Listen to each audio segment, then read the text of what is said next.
தேவனுடைய பிள்ளைகள் யார் தெரியுமா? தன்னை தானே சுத்திகரிக்கிறவன். ஹல்லேலூயா. ஒரு வேளையிலே வாழ்க்கையிலே சின்ன சின்ன பிரச்சனைகள் வந்தாச்சு. வந்த உடனே தெரியுமா இவன் என்ன பண்ண தெரியுமா? ஆண்டவரே நம்முடைய பரிசுத்த ரத்தத்தினால் என்ன கழுவுங்க, சுத்தம் பண்ணுங்க என்று சொல்லி தன்னை தானே சுத்திகரிப்பாங்க தேவனுக்கு முன்பாக. மற்றவனுக்கு இப்படிப்பட்ட குணம் கிடையாது. ஆனால் தேவன பிள்ளைக்கு தெரியுமா, கொஞ்ச அசுத்தம் ஹல்லேலூயா வாழ்க்கைக்கு வரும்போது அப்போவே தேவ சமூகத்திலே அழுதுருவாங்க. ஹல்லேலூயா, ஸ்தோத்திரம். யாரை வளர்த்தவனுக்கு தெரியும் இல்லையா? ஆட்டுக்கு மேல சின்ன ஒரு சேரோ அல்லது எப்படிப்பட்ட ஏதாவது வந்து இந்த ஆடு என்ன பண்ணுவாங்க?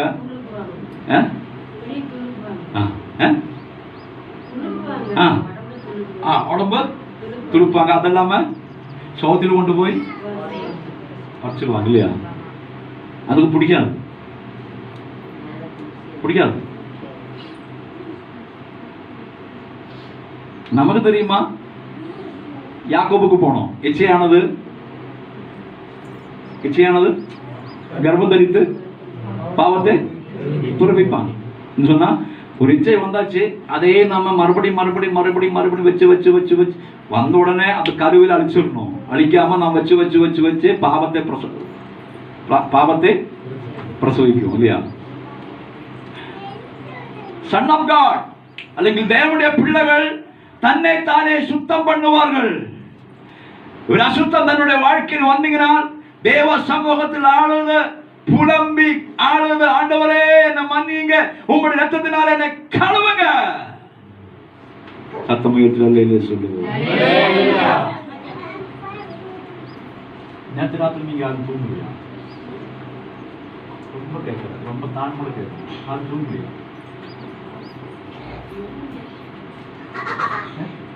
ஓப்பனே கேட்க தூங்குறியா? ஹல்லேலூயா. ஒண்ணு, தன்னை தன்னை சுத்தம் பண்ணுகிறவன். இரண்டாவதாக வசனம் 6,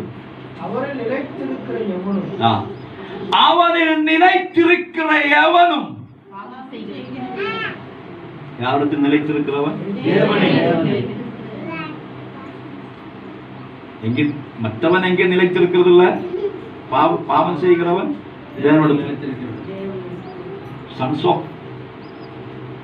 தேவனுடைய பிள்ளைகள் எங்க நிலைத்திருக்கிறாங்க?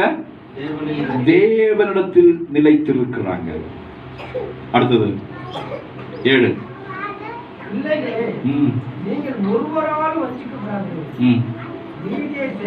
நீதியை செய்கிறவன் அவனுக்குள்ள நீதி காணப்படும். போன வாரம் நம்ம பேசினோம், நீதி செய்கிறவன். 9ஆம் வசனம் கொஞ்சம் படிங்க.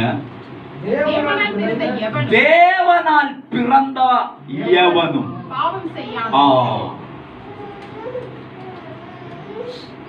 தேவனாலே பிறந்த எவனும் பாவம் செய்ய மாட்டோம். தேவனால் பிறந்தவன், நான் சொன்ன ஒரு பிறப்பு. தேவனால் பிறந்தவன் பாவம் செய்ய மாட்டோம். சொல்லுங்க பார்க்கலாம். தேவனால். அப்ப நான் கேட்கிற கேள்வி, நாம் தேவனாலே பிறந்திருக்கா இல்லையா? எப்படி?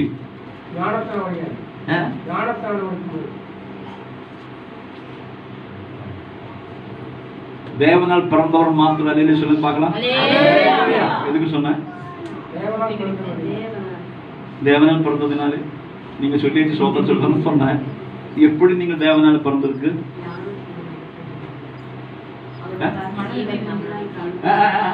உங்க சகோதரர் பதில் சொல்லியாச்சு, ஞான ஸ்நானத்தினாலே. வேற பதில் இருக்கு உங்களுக்கு? அண்ணன் சொன்னமா இனிமே எல்லாரும் ஞான ஸ்நானம் தான். ஒரு ஆள் சொன்னா அதையே தாங்குறாங்க. நீங்க ரொம்ப ஐக்கியமா இருக்கிறீங்க. வேற பதிலாவது இருக்கா? நீங்கள் எப்படி? ரத்தத்தை சிந்தினார், தன் ஜீவனை கொடுத்தார். ரத்தத்தினாலே தன் ஜீவனை கொடுத்து தன் ரத்தத்தினாலே இல்லையா?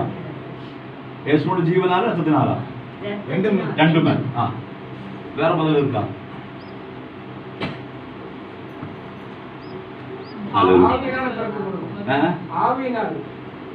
ஆவியினால். பாவங்களை விட்டு புதிதாய் மறுபடியும் பிறந்திருக்கிறார். எப்படி? பழைய பாவங்கள் எல்லாத்தையும் போவஸ் தான் கரெக்டாக ஆன்சர். சொல்லுங்க போவஸ், எப்படி பிறந்தாங்க? தேவனாலே பிறந்தோம்னு சொன்ன தேவனாலே நமக்கு எப்படி பிறக்க முடியும்? நீங்க சொல்லிச்சு தேவனால பிறந்தாச்சுன்னு அன்பின் நிமித்தம், அன்பின் கனியின. தேவனாலே எப்படி பிறக்கிறது? Simple, very simple. சிம்பிள் தான். ரட்சிப்பா தேவன் அங்கே வாசி 9 வசனம் வாசிங்க. தேவனால் பிறந்த எவனும் பாவம் செய்யான். நீ தேவனால் பிறந்தவனா, உனக்கு என்ன செய்ய முடியாது? பாவம் செய்ய முடியாது.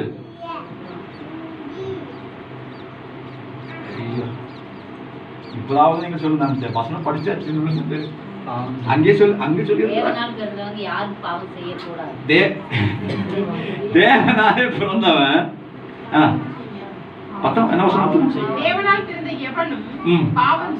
செய்யான், ஏனெனில் அவருடைய வித்து.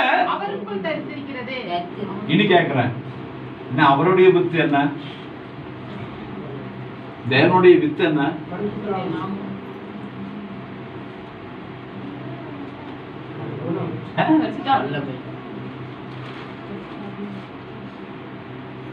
ஹல்லேலூயா.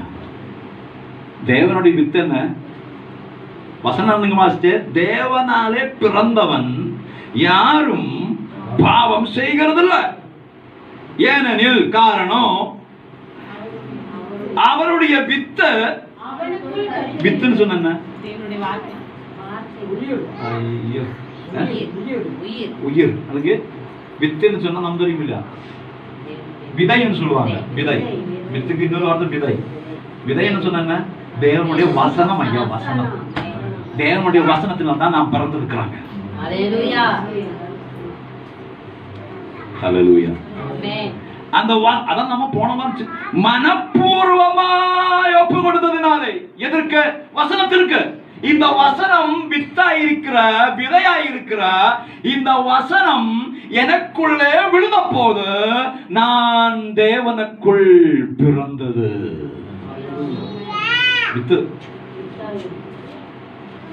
சாஸ்திரம் படிக்கணும் நீங்க, நாங்க போறது இல்ல இல்லையா? நான் அன்னைக்கு சொல்லி கொடுத்த பாவம் எப்படி பிறக்கிறது இல்லையா? நமக்கு எப்படி தலைமுறை வருகிறது நீங்க படிக்கணும். தேவனுடைய வித்து, அதுக்கு தேவனுடைய விதை நம்முடைய ஹிருதயத்துக்குள் விழும்போது, அந்த வித்தை நமக்குள்ள வந்த போது நமக்குள்ளே ஒரு பிறப்பு நடந்தாச்சு. நமக்குள்ள ஒரு மறுபிறப்பு நடந்தாச்சு. அதுதான் தேவனுடைய பிள்ளையாய் பிறந்தாச்சு. ஐயோ, நீங்க தான் இருக்கிறீங்களோ? அதான் நான் கேட்டேன், நீங்க நேற்றுக்கு தூங்கலைங்க. நேற்றுக்கு தூங்காம தூங்கிட்டு இருந்தா இது புரியாது. நீங்க அங்க போய் பக்கத்து வீட்டு அங்க பாசு விதை பத்தி பேசினாங்க. பயிர் விதை, அந்த விதை, இந்த விதை, வெண்ட விதை, அந்த விதை, சூப்பரா இருந்தது என்று சொல்லி நீங்க சொல்லி கொடுப்பாங்க. அந்த விதை பத்தி நான் சொல்லலையா? ஹல்லேலூயா. ஹல்லேலூயா.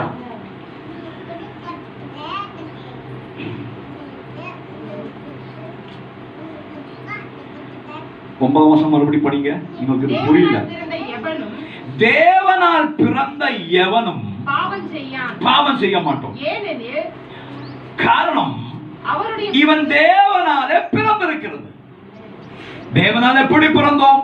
அவருடைய வசனத்தினாலே பிறந்திருக்கிறாங்க. அந்த வித்தாகிய விதையாகிய வசனம் அவருக்குள்ளே இருக்கிறபடினாலே என்ன செய்ய மாட்டோம்? பாவம் செய்ய மாட்டோம்.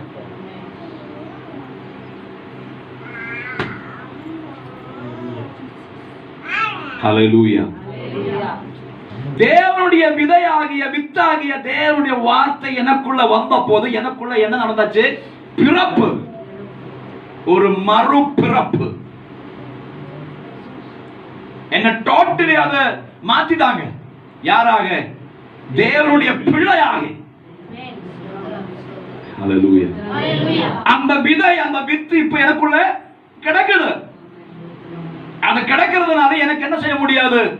பாவம் செய்ய முடியாது. அது மீறுகிறவன் தான் பிசாசின் மகன். இது இருக்கிறவன் தான் தேவனுடைய பிள்ளை. அப்ப இது நமக்குள்ள இருக்கிறதுனால நமக்கு எங்க போக முடியாது? எதை செய்ய முடியாது? ஹலோ, இங்கதான் இருக்கிறீங்களோ? பாவம் செய்ய முடியாது.